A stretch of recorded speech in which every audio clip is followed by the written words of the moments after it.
कि कांग्रेस और भारतीय जनता पार्टी के वोटिंग प्रतिशत में 1% का भी नहीं अंतर है, लेकिन सीटों में अंतर 11 का है। अब ऐसे में सवाल ये किया जा रहा है कि जब वोटिंग प्रतिशत का अंतर 0.85 है तो 11 सीटें कैसे बढ़ गईं? इस सवाल का जवाब चुनाव आयोग ने तो नहीं दिया, लेकिन हाँ, वोटिंग परसेंटेज को जरूर बढ़ा दिया है। अब इसके बाद से तो बवाल खड़ा हो गया है। सबूत निकलकर सामने आ रहे हैं कि वोटिंग और काउंटिंग में 13 लाख वोटों का अंतर पाया जा रहा है। तो कैसे अंतर पाया जा रहा है? क्या बवाल खड़ा हो गया है? क्या खेला हुआ है? पहले आप आंकड़े देखिए, फिर कैसे पलट गए हैं चुनावी नतीजे, उस पर आते हैं। लेकिन सबसे पहले शुरुआत एनडीटीवी की खबर से करते हैं। देखिए, इस खबर में लिखा है कि हरियाणा विधानसभा चुनावों में 61.19% मतदान हुआ है। तो चुनाव आयोग ने 5 अक्टूबर को खुद आंकड़े जारी करते हुए ये बताया कि हरियाणा में जब वोटिंग खत्म हुई तो वोटिंग प्रतिशत 61.19% था, लेकिन अब ये आंकड़ा बढ़ गया है। इसी को लेकर बवाल खड़ा हुआ है। आपको बता दें, पहले चुनाव आयोग का कहना था कि 61% के आसपास वोटिंग हुई है और अब चुनाव आयोग का कहना है कि 67% के आसपास वोटिंग हुई है।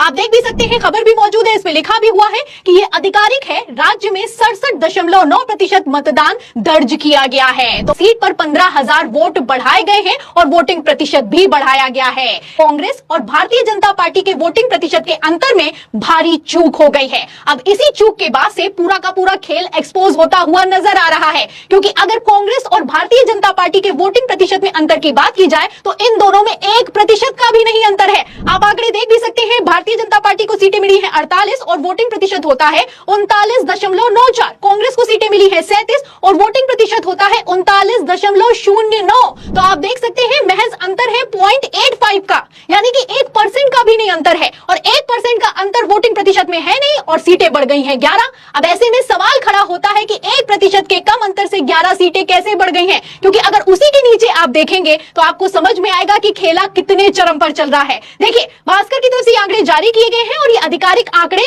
चुनाव आयोग की तरफ से निकलकर सामने आए हैं। देखिए, इसमें लिखा भी हुआ है कि इनेलो को सीटें मिली है 2 और अन्य को मिली है 3। अब इसमें आप वोटिंग प्रतिशत देखेंगे तो इनेलो का वोटिंग प्रतिशत है 4.14%, वहीं अन्य का है 11.64%। अब ऐसे में आप समझ सकते हैं कि इन दोनों की सीटों में सिर्फ 1 सीट का अंतर है और प्रतिशत का कितना अंतर है? 7% का अंतर है। तो मैं अगर आपको समझाऊं तो आपको थोड़ा जटिल लग रहा होगा, लेकिन अगर आप ध्यान से समझेंगे तो आपको समझ में आएगा तो खेल कितना बड़ा चल रहा है। चुनाव आयोग कैसे अपने ही आंकड़ों में फंसता हुआ नजर आ रहा है। आप साफ साफ देख सकते हैं कि भारतीय जनता पार्टी और कांग्रेस में 1% का अंतर है, लेकिन 11 सीटें बढ़ गई हैं। वहीं इनेलो और अन्य में 7% का अंतर है, सिर्फ 1 सीट बढ़ी है। अब परसेंटेज से आप अंदाजा लगा सकते हैं कि कैसे ईवीएम 99% चार्ज पाई गई है और इस 99% ईवीएम चार्ज के जो आरोप लगाए जा रहे हैं वो अपने आप में कितने पुख्ता साबित होते हुए नजर आ रहे हैं।